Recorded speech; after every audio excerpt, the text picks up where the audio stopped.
இன்றைக்கி hello foodies தமிழில் ரொம்ப சிம்பிளாக ரொம்ப டேஸ்டியாக செய்யக்கூடிய தேங்காய் பூரி எப்படி செய்கிறதுன்னு பார்க்கலாம். வாங்க இப்போ வீடியோக்குள்ளே போகலாம். முதல்ல ஒரு கடாயில் 1 கப் அளவுக்கு அரிசி மாவு எடுத்துக்கோங்க. இப்போ இதை ஒரு 2லேருந்து 3 நிமிஷம் லோ ஃப்ளேம்லேயே ஃப்ரை பண்ணிக்கலாம். இப்போது இதை நல்லா எடுத்து ஆற வச்சிடலாம். அதுக்குள்ளே இப்போ ஒரு பாத்திரத்தில் 2 கப் அளவு தண்ணி எடுத்துகிட்டு அதில் 2 பிஞ்ச் அளவு உப்பு சேர்த்துக்கோங்க. 1 டீஸ்பூன் அளவுக்கு எண்ணெய்.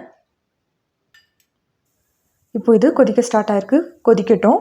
இன்னொரு பக்கத்தில் மாவு நல்லா ஆறுனதுக்கப்புறமா அதில் 1/2 கப் அளவுக்கு தேங்காவை இந்த மாதிரி தோல் இல்லாமல் அரைச்சி சேர்த்துக்கோங்க. அதோட 2 டீஸ்பூன் அளவுக்கு சர்க்கரை,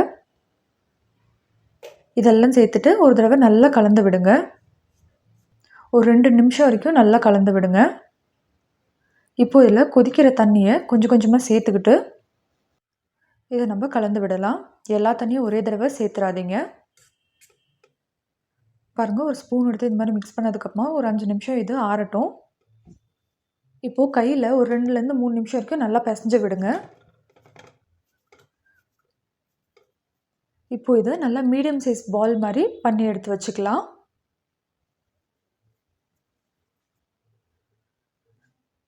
இதே மாதிரி எல்லாத்தையும் பாலாக செஞ்சு வச்சுக்கோங்க.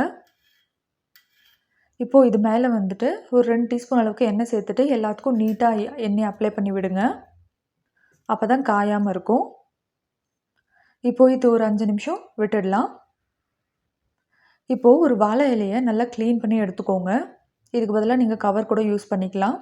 இப்போது இதில் ஆயில் அப்ளை பண்ணிவிட்டு இந்த மாதிரி ரைஸ் பால்ஸை வந்துட்டு ஜென்டலாக ஒரு தடவை ப்ரெஸ் பண்ணி விடுங்க.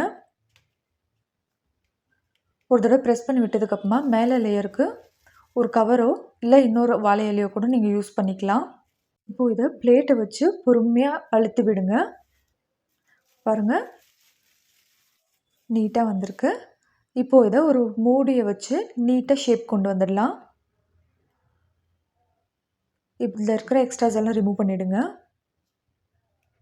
இப்போ பாருங்கள், ரொம்ப தின்னாகவும் இல்லாமல் ரொம்ப திக்காகவும் இல்லாமல் மீடியம் திக்னஸ் இருக்குது. இப்போது இது நல்லா ஃப்ரை பண்ணி எடுத்துக்கலாம். எண்ணெய் நல்லா சூடானதுக்கப்புறமா இந்த மாதிரி பொறுமையாக சேர்த்துக்கோங்க. இப்போ இது மீடியம் ஹை ஃப்ளேமில் 1 நிமிஷம் ஃப்ரை ஆனாலே போதும், நல்லா வெந்துடும். அடிக்கடி வந்துட்டு திருப்பி விடுங்க, அப்போ தான் 2 சைடும் ஈவனாக வேகும்.